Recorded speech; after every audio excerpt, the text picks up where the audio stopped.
Pero vamos a otro tema porque la ministra del Interior, Carolina Toá, será interpelada hoy a las 3 de la tarde en el Congreso Nacional, una instancia donde deberá responder al diputado de Renovación Nacional, Andrés Longton, por la crisis de seguridad y lo que ella ha hecho como jefa de la cartera cuando ya cumplió 8 meses a cargo de ese difícil ministerio. Queremos profundizar en la interpelación, en las repercusiones que eventualmente tendría para el gobierno, junto a la académica de la Escuela de Ciencia Política de la Universidad Diego Portales, Nerea Palma. ¿Cómo estás, Nerea? Un gusto saludarte como siempre. Hola, ¿qué tal, Davor? Gracias por la invitación. Bueno, ¿cuál es la visión que tiene usted sobre esta interpelación? El gobierno, lo escuchamos, ha dicho en reiteradas oportunidades que es una tremenda oportunidad de exhibir los logros. ¿Es tan así o no? Sí, de hecho es una buena oportunidad, no solamente para el gobierno, de profundizar en lo que se ha hecho en seguridad, sino que además es una excelente oportunidad para rendir cuentas también. Recordemos que las interpelaciones son uno de los poderes que tiene el poder legislativo en Chile, en el presidencialismo, para pedirle al Ejecutivo que rinda cuenta. Es un mecanismo de control, en el fondo. Entonces esta es una excelente oportunidad, no solamente para el gobierno, para, subrayar todo lo que se ha hecho en esta materia, sino también es una forma del legislativo, en este caso la oposición, de presionar al Ejecutivo a generar un enfoque, digamos, mucho más profundo en esta temática que está quejando a la ciudadanía en este momento en Chile. Pero podríamos esperar, Nerea, que el cambio de tono del diputado sea considerable pensando en lo que pasó en las elecciones del pasado 7 de mayo, donde hubo un triunfo abrumador de la derecha política. ¿Podríamos pensar que cambió toda la estrategia que va a tener hoy día el diputado de RN o no? ¿Debería ser más duro? Sí, debería ser más duro. De hecho, yo creo que esta interpelación, me parece que el timing que tuvo fue bastante positivo para la oposición, porque recordemos que el timing de la interpelación fue a una semana de la elección del 7 de mayo de consejeros constitucionales, y por ende, ¿cierto? Lo que quería, digamos, hacer la oposición es criticar al gobierno en la temática que más le duele al gobierno, que es justamente seguridad. ¿Ya? Entonces a mí me parece que el timing de la oposición es muy, digamos, inteligente desde ese punto de vista, porque es la temática que más aqueja a la ciudadanía y donde el gobierno, digamos, la ciudadanía lo siente débil, y por ende me parece que incluso con el resultado del 7 de mayo, esta debería ser una interpelación en donde se muestre el liderazgo de, en general, la derecha de la oposición en esta temática. Y en ese sentido, ¿qué rol debería jugar hoy día el diputado Longton, que lo conocemos, entrevistado recurrente? ¿Deberíamos verlo como muy, pero muy duro, quizás agresivo en el tono que va a utilizar en contra de la ministra Toá? Y lo otro, el sistema en sí, se parece mucho al sistema británico que vemos ahí en la Cámara de Diputados de los británicos, en que uno dice algo, el otro se para y contesta, ¿o no? Claro, efectivamente, no solamente en Chile, sino que en general la derecha, en todos los, digamos, en casi todos los países del mundo, la temática de seguridad la manejan muy bien y son capaces de capitalizarla de manera muy, muy efectiva. Entonces, más con el resultado del 7 de mayo deberíamos esperar ver un interpelador, digamos, bastante duro, bastante crítico, en esta temática de seguridad, y con justa razón también, porque sabemos que es, ¿cierto?, la temática que la ciudadanía más la queja en este momento, es la prioridad número 1, y efectivamente digamos, mecanismo de control que tiene el legislativo hacia el ejecutivo en Chile, lo que le permite justamente es hacerle preguntas a la persona interpelada, en este caso la ministra de Estado, Carolina Toá, en donde ella va a tener tiempo para responder. Y como ministra del Interior, Carolina Toá puede exhibir logros abundantes en estos 8 meses en el cargo, pensando en que muchas veces las políticas públicas son a largo plazo, involucran proyectos de ley, y también poniendo las cosas en contexto. La crisis de seguridad, claro, la arrastramos como país hace mucho tiempo, pero tuvo una explosión durante el mes de marzo con el asesinato de 3 carabineros. Efectivamente, sí, en materia de seguridad, el gobierno se ha visto obligado a impulsar una agenda que originalmente en su programa de gobierno no tenía, y desde ese punto de vista se puede leer como improvisación. Lo que pasa es que justamente la agenda va cambiando, ahora es seguridad, también la temática de inmigración, pero no sabemos exactamente, por ejemplo, qué va a pasar con la agenda del otro año.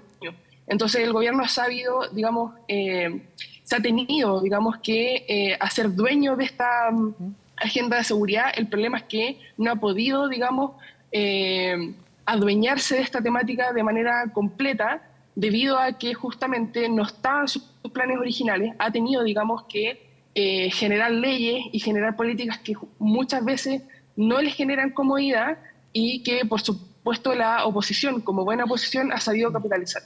¿Y qué nos dice la historia de la política chilena, Nerea, en torno a las interpelaciones? ¿Es de alguna manera un primer paso, una tarjeta amarilla y luego viene la acusación constitucional que ya es de mayor gravedad, o no es esa la trayectoria que tiene la política chilena? Me gusta el concepto de tarjeta amarilla. Sí, mira, la verdad es que hay personas que consideran estas interpelaciones en el poder, hacia el Poder Ejecutivo como inútiles. Hay personas que la tildan derechamente inútiles porque no necesariamente tiene alguna, digamos, consecuencia. Sin embargo, a mí me parece que este mecanismo de control que tiene el legislativo por sobre el ejecutivo en sistemas presidenciales es clave, especialmente cuando el ejecutivo tiene, digamos, y concentra bastante poder, ¿ya? Ahora, ¿qué es lo que va a pasar con esta interpelación? Ese es, digamos, la gran disyuntiva en cuanto a este mecanismo que tiene el legislativo de control sobre el ejecutivo, porque no necesariamente puede derivar en una acusación constitucional. De hecho, han habido interpelaciones para este gobierno y no han derivado en acusación constitucional necesariamente. Estoy pensando, por ejemplo, en el ministro de Educación. Entonces, digamos, puede ser visto como dices tú, como una tarjeta amarilla, sin necesariamente llevar a la tarjeta roja, pero sí, digamos, es una forma que tiene la oposición y el Poder Legislativo de intentar, ¿cierto?, enreglar la discusión en cuanto a una temática y ponérsela de frente al gobierno. Pero de alguna manera, Nerea, el terreno está abonado para que haya en el futuro una acusación constitucional en contra de la ministra Toá, como ya hubo contra la ex ministra del Interior, Isquia Siches. Como que todos los ministros del Interior de alguna manera están en ese riesgo. Lo hemos visto también en el gobierno del presidente Sebastián Piñera. Terminó con destitución incluso una de las acusaciones, con castigo para el ministro Chadwick en su minuto. ¿Podríamos esperar que eso se viene sí o sí, viendo también cómo está el contexto del país, con la crisis de seguridad, con los resultados de las elecciones y con un montón de cosas que se van cruzando? Sí, puede ser un resultado que veamos en última instancia de camino para Carolina Toá. No obstante, no creo que esté relacionado con la interpelación de hoy día necesariamente, porque me parece a mí que la ministra Toá va a tener un buen manejo de esta interpelación, porque tiene cifras, digamos, porque tiene, digamos, ha recibido asesoría al respecto, y yo digo que tiene herramientas para poder sortear esta interpelación. Sí me parece a mí que el foco, digamos, la crítica que le puede hacer la oposición con respecto a este tema va a ir de la mano con lo que se haga de aquí adelante, ¿ya? Entonces a mí me parece que no necesariamente de esta interpelación va a salir una acusación constitucional, digamos, en los próximos meses, pero sí, digamos, esto va a llevar a que la oposición esté especialmente alerta con la ministra Carolina Toá para cualquier paso falso que ella dé en relación a esta temática. ¿Y podría eventualmente ella tener algún gafe en su respuesta? Ella es permanentemente interpelada cada vez que va al Congreso, con los diputados, con los senadores, y ha tenido algunos cruces que han generado más de una fricción. ¿Podrían quizás tomarse de eso algunos para, en el fondo, evaluarla a futuro? Sí, existe esa posibilidad.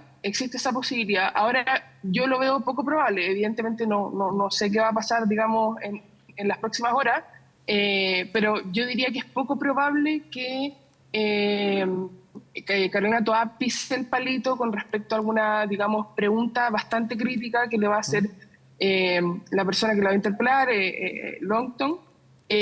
No obstante, no descarto que eso pueda pasar, pero me parece que es poco probable, digamos, que Carolina Toá salga, digamos, debilitada de esta interpelación. Me parece que tiene herramientas para poder, digamos, sortear esta interpelación de manera correcta y mostrar, digamos, la agenda que ha tenido que impulsar, se ha visto obligado a impulsar este gobierno. Y a nivel de la sociedad, Nerea, que es algo que ustedes estudian ahí en Ciencias Políticas en la Universidad Diego Portales, ¿a la ciudadanía le interesa esto? ¿Le llega una interpelación? ¿O esto tiene que ver más con el mundo de las élites, con el mundo de la política finalmente? Esa es una gran pregunta y la verdad es que obviamente que la mayoría de la población chilena no necesariamente sigue las noticias de política en Chile, ¿ya? Y eso es una realidad, y no solamente en Chile, es un fenómeno bastante transversal en, digamos, bastantes sociedades.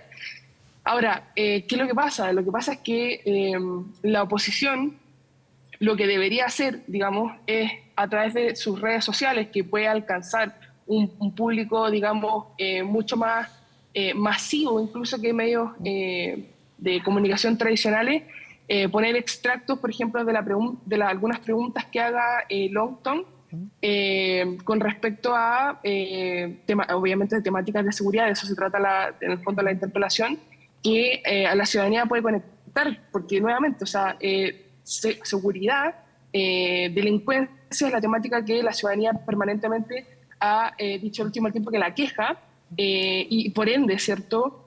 Cualquier, digamos, crítica que se le haga al gobierno con respecto a eso va a ser ganancia para la oposición. Entonces me parece a mí que se puede aprovechar de esa manera, no necesariamente porque la ciudadanía siga la interpelación en vivo y esté atento necesariamente a lo que dice tanto el interpelador como la ministra interpelada, sino que más bien a través de la capitalización, ¿cierto?, de las preguntas críticas y el tono duro que pueda tener la persona que la va a interpelar. Y en un ejercicio democrático como esto, que para nosotros los periodistas también es muy entretenido verlo, ¿se puede evaluar finalmente y decir, bueno, aquí ganó el ministro o ganó el parlamentario interpelador, o finalmente este es un ejercicio de la democracia en la cual no hay ni ganador ni perdedor, es un ejercicio nomás? Sí, bueno, es un ejercicio, claro, justamente democrático, de rendición de cuentas desde el legislativo al ejecutivo, muy importante, no solamente en términos concretos, sino en términos simbólicos también, que el legislativo le pueda pedir cuentas al ejecutivo, pero me parece a mí que en las interpelaciones en general podemos ver ganadores y perdedores, así como en debates también que vemos, por ejemplo, presidenciales o otras candidaturas para otros puestos, digamos, electos democráticamente. Y todo va a depender en el fondo de las preguntas que haga el diputado Longton con respecto a seguridad, y también la argumentación que tenga la ministra Carolina Toá. Entonces, a mí me parece que va a ser relevante que se analice no solamente cuáles son las preguntas que se le hace, sino que cuáles son los argumentos para preguntarle de manera directa a la ministra en este mecanismo, digamos, institucional que existe por parte de la oposición al gobierno, porque recordemos que esta conversación que va a tener Carolina Toá con Arturo Longton, pero Longton, recordemos que puede también ser una conversación que ellos tengan de manera privada, pero la gracia de esta interpelación es que justamente se pueda transparentar cuáles son las respuestas de parte del Ejecutivo hacia la ciudadanía. Entonces, por ende, para mí va a depender, ¿cierto?, de la argumentación que muestre Carolina Toá, digamos, con el tiempo que tuvo para prepararse, para poder determinar si es que ella realmente pudo sortear esta interpelación de manera correcta o si la puede sortear con lo justo y lo necesario. Bueno, todo lo vamos a dilucidar a partir de las 3 de la tarde. Aquí en Canal 24 Horas vamos a estar transmitiendo, por supuesto, la interpelación a la jefa del gabinete del presidente, Gabriel Boric. Gracias, Nerea, por esta conversación y orientarnos un poco en lo que vamos a ver en la tarde. Gracias, Davor, por la invitación. Que esté muy bien. Gracias, buen día.